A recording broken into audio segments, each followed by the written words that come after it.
My name's Jeremiah Harrison, and I am the director of the E2I program at Utah Valley University. So we also found the same skills gap that Vonda talked about, the skills gap between what students are able to do and to be able to bridge that gap as they move into a profession and as they move into a career.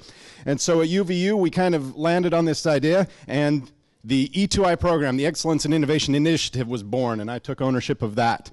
What we do is project-based learning, where we build teams of students, we get companies in the area to give us projects to work on, and then by using those projects and those teams, we give them the professional skills and hopefully fill the gap.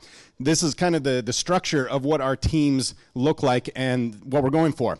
And really, we're trying to get them to the point where they're more employable, but that's not the only thing that we're looking for. Those are not the only deliverables that we're striving to reach with this. In addition to building a resume, we also want to just build confidence and leadership and professionalism and all of those things. And then in addition, of course, our retention rates and our graduation rates and all those different things that we would really want to make sure that we have nailed as we did this. So we launched. We went into our first iteration. And this was one of our first projects, and it looks really good, but it just wasn't. It really wasn't. It was so frustrating because we launched this project and we were not seeing the results that we were really craving. This is an actual photo of me during that time, and I just felt so much like a hamster on a wheel because we were putting in the work, we were putting in the hours, and we were not going anywhere. We were just spinning our wheels.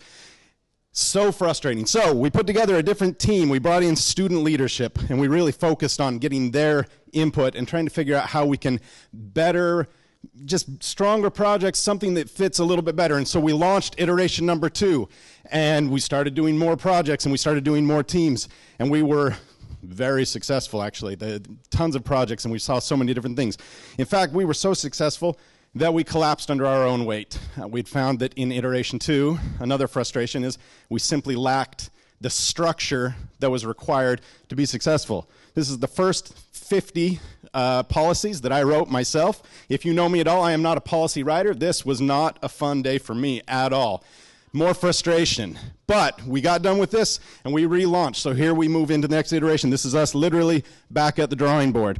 And we focus on new structure in terms of the way students led the projects. And we got into this and started seeing a lot more success. The students were working on project teams. Students were getting hired. Everything was going really well. This is one of our project teams. They were presenting. We were receiving accolades from the university. Our students were getting recognized. Everything seemed like it was going really well. And then more frustration. We lost our funding shortly after that. The almighty dollar ruled supreme. Some of you have probably been in the same situation. So again, more frustration, but we regrouped. And we put together a team that got to go present at the Utah State legislative session. This is our team, and we were able to succeed in getting $300,000 in funding from the state of Utah.